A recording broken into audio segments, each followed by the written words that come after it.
bring in our man Jason Jones, the professor. Jason Jones. Wow, he took it up. He really got to chill with all that. He's got to chill with all that. He took it up a notch. Hey, after last night, I got to do something. Oh man, my man Jay got the jacket on. He got the hat on. Hey, he's man, rocking his Dodgers today. Hey, Jason, don't feel upset. Cal Poly went out there and they really put on a very stout effort. Hey, my school has my school has an actual football team. There's no need to make fun of them make fun of the Raiders for what happened last night. I mean, I've said enough bad about them. I mean, I've pointed out the fact that maybe if the receiver who got the whatever $120 million can not bobble the wide open the easy catch he got, he wouldn't be mad at a photographer and be shoving him down.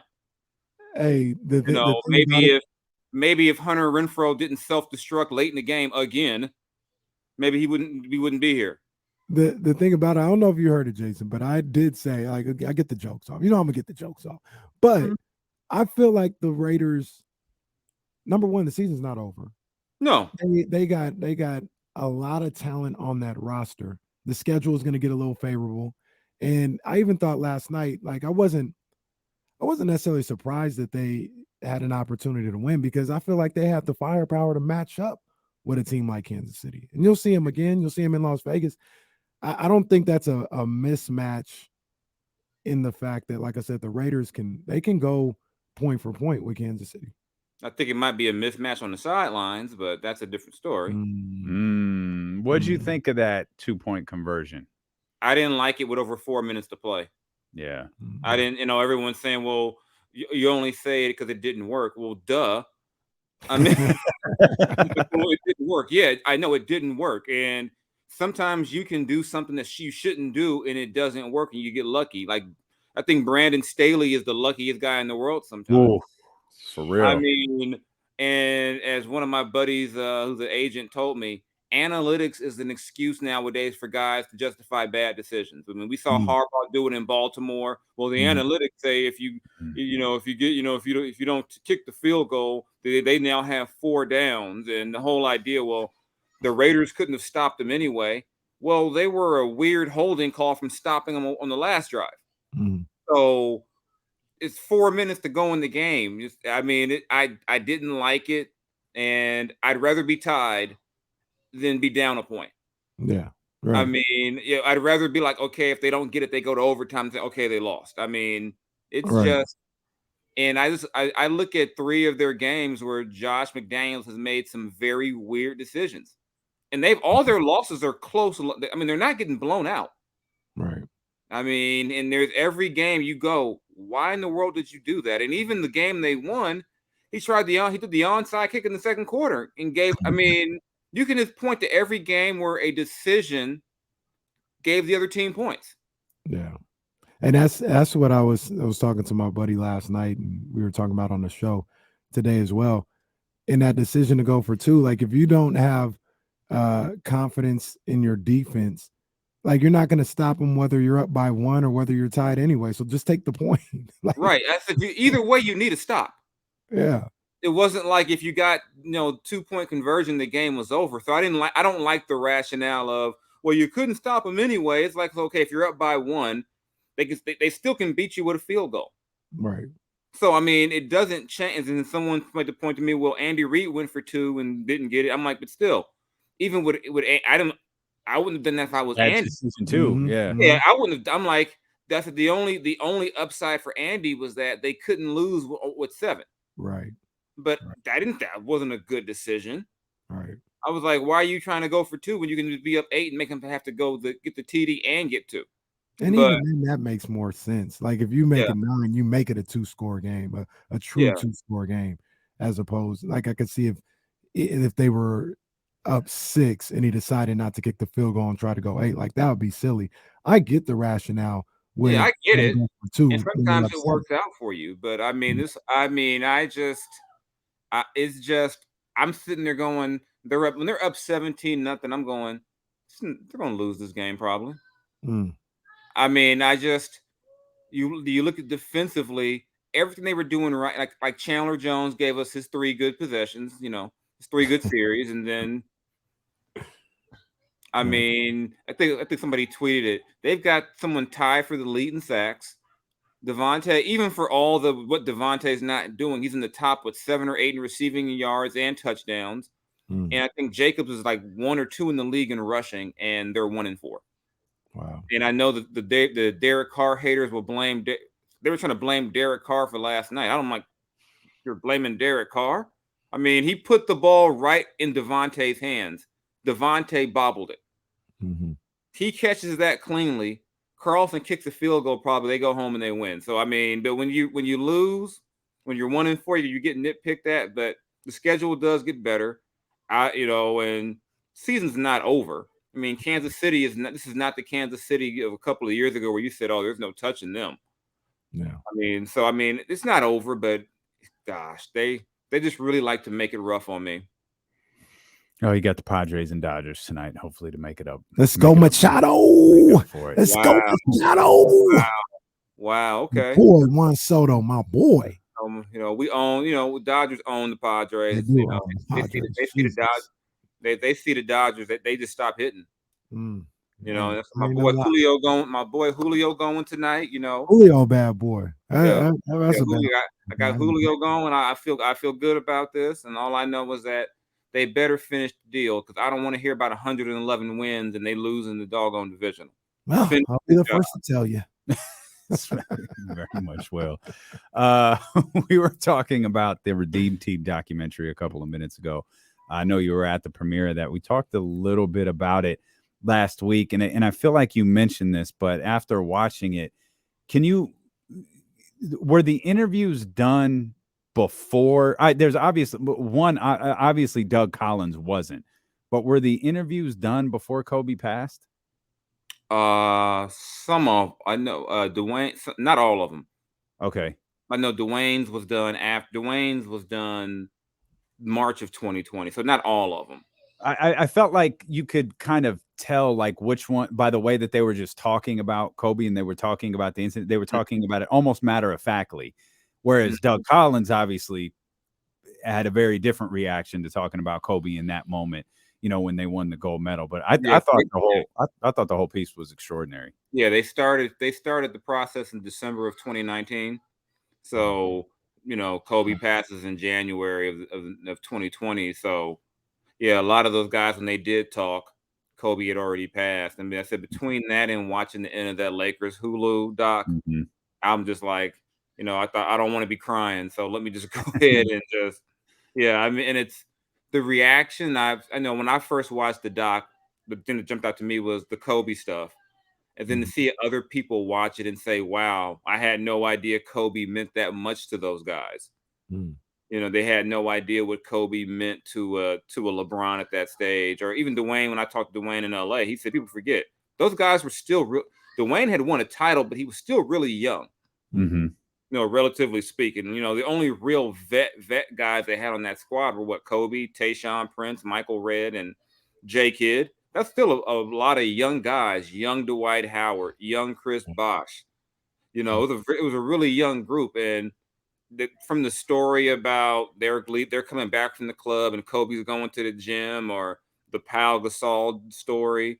I mean, even the fact that Pau was like, maybe he invited me over to try to soften me. I mean, one thing with the change in the gig, I get to watch a lot of these docs before everyone else. So that's been kind of that was really a pleasure to watch that and kind of talk to like Dwight. When I talked to Dwight, he was talking about his arc with Kobe, how that kind of started the arc before he became a Laker, and then how they were able to kind of reconnect after when he came back and the things he learned. And he said he made he finished in the top 3 in MVP voting because of Kobe. So Kobe, I know a lot, especially the first half of his career, he didn't have the best reputation with fans, a lot outside of LA probably. But I think stuff like this shows you why, when he did die, why the league was so shook, because Kobe did a lot of things with guys that people didn't know about. People around the league knew, but your casual fan wouldn't know that stuff. Like Chandler Parsons has that great story he told on All the Smoke. about going to the club, and he thought Kobe was trying to trick him.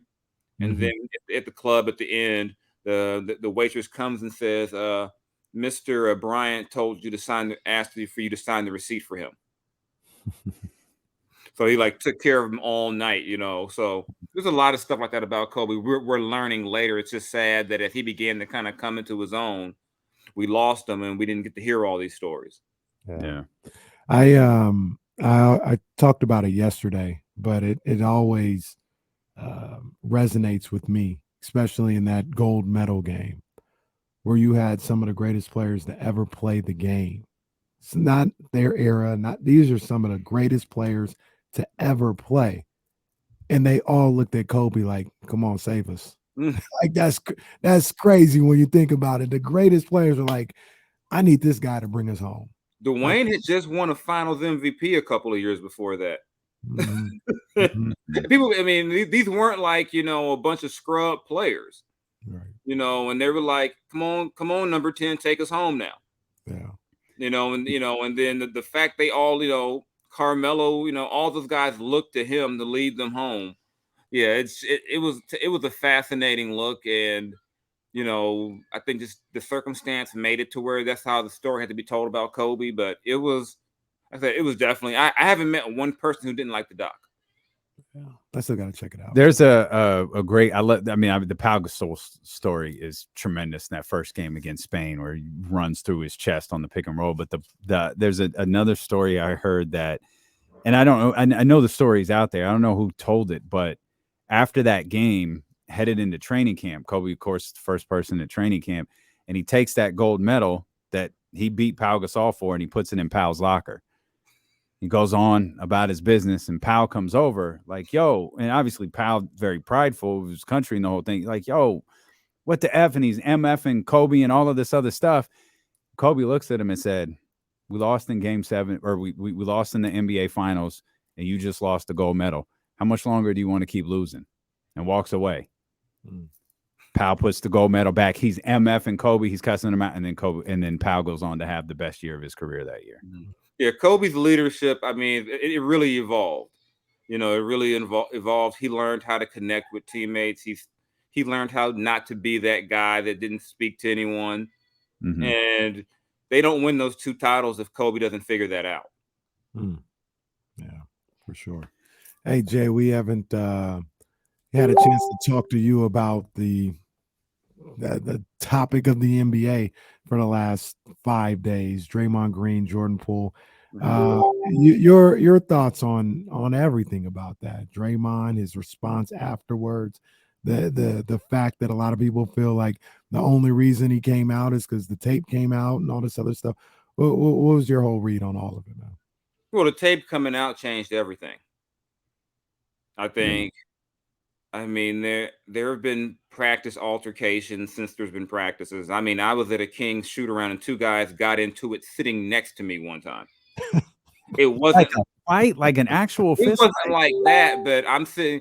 I won't say who the players were, but I'm sitting down talking to DeMarcus Cousins. It's like my last sit down before he got traded.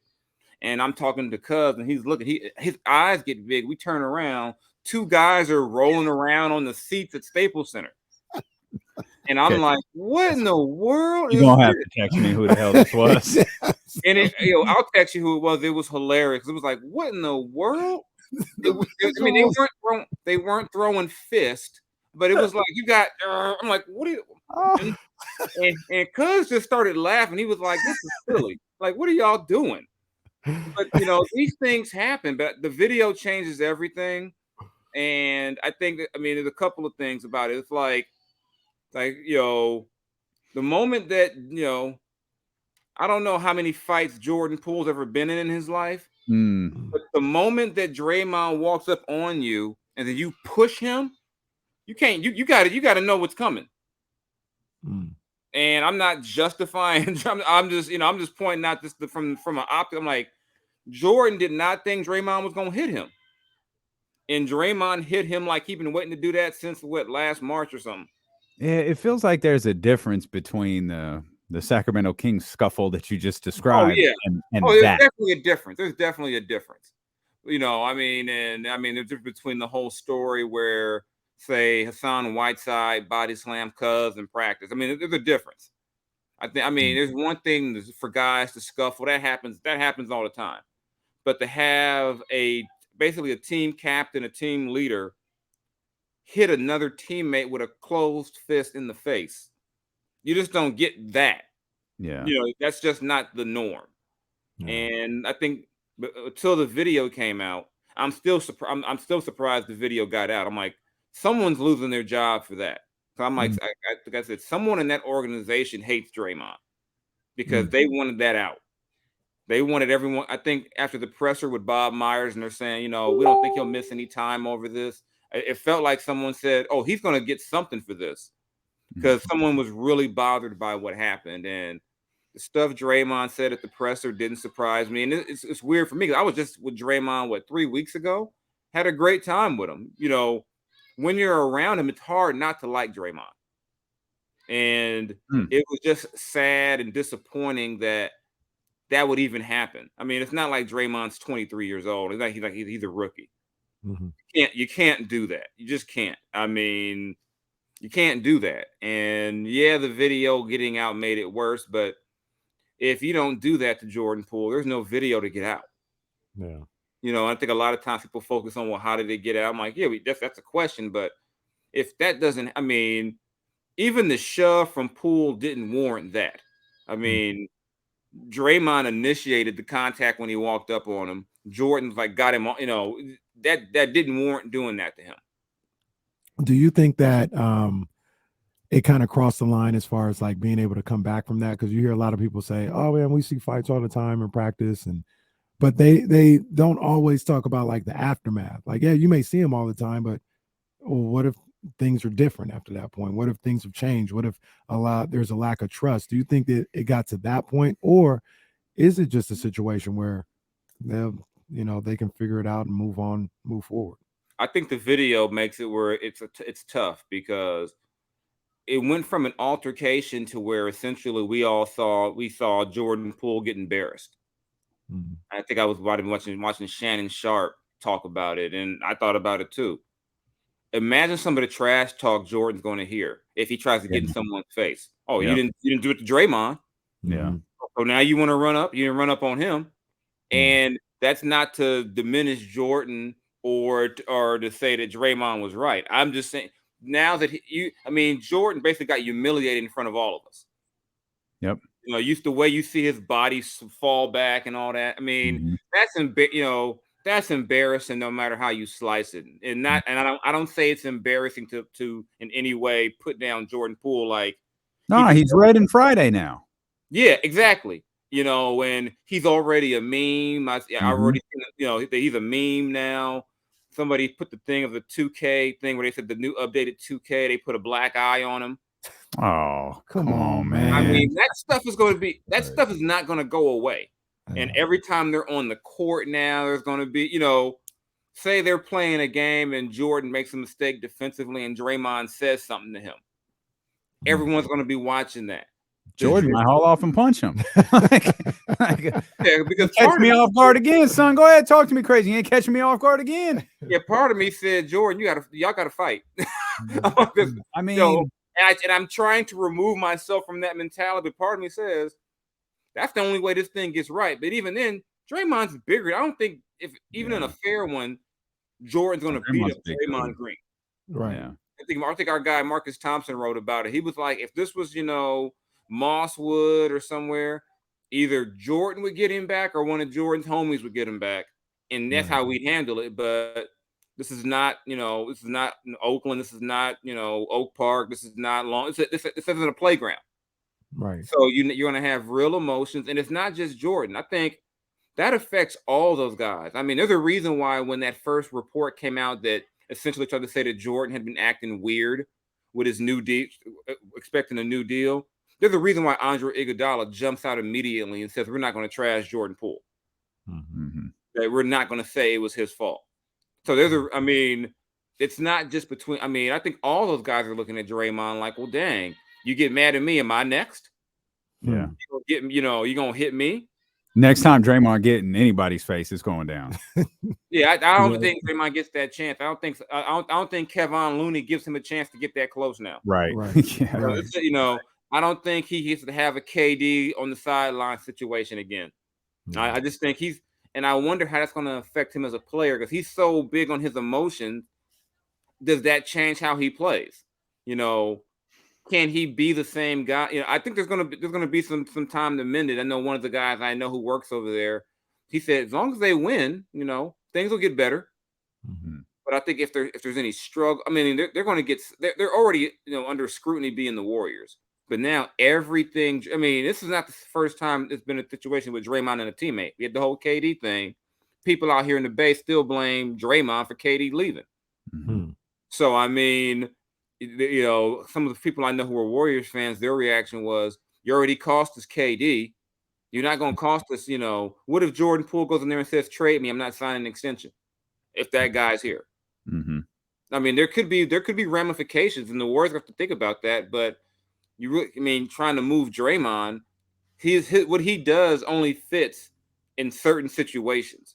You can't put him on, OKC, or you can't just drop him in Sacramento or just anywhere and say, okay, yeah, you're now an all. No, he has to be on a team with veterans and all that.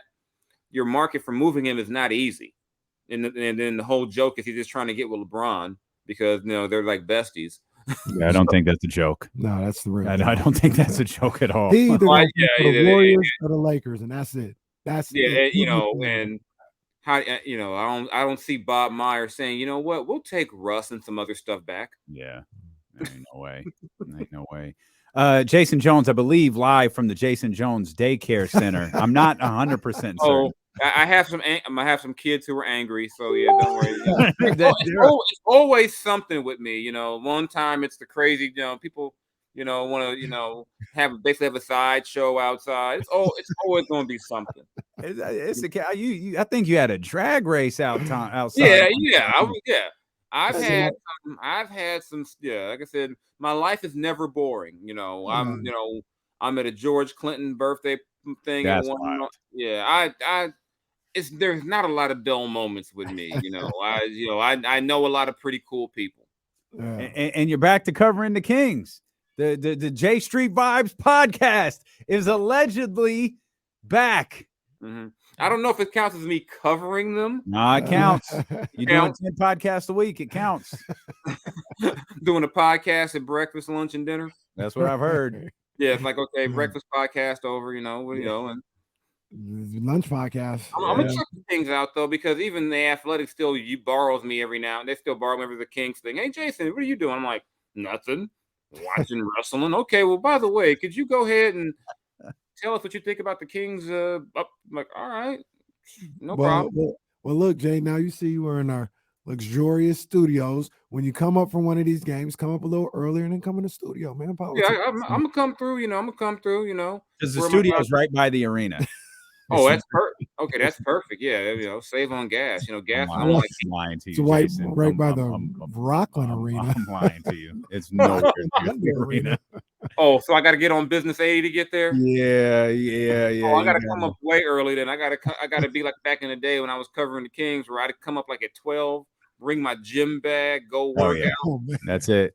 Yeah, it was a 14, 16-hour day experience on game day sometimes. Hey, before we let you go, since you just said what you was doing, what'd you think of the Bray Wyatt reveal on Saturday night? I thought it was awesome. Mm-hmm. I mean, we all knew it was coming. We just didn't know how. Yeah. And I think they did just enough to tease there's going to be some other stuff. I think the fact that Liv Morgan was laughing after losing, they show like the women's. I think that she'll be tied into this somehow.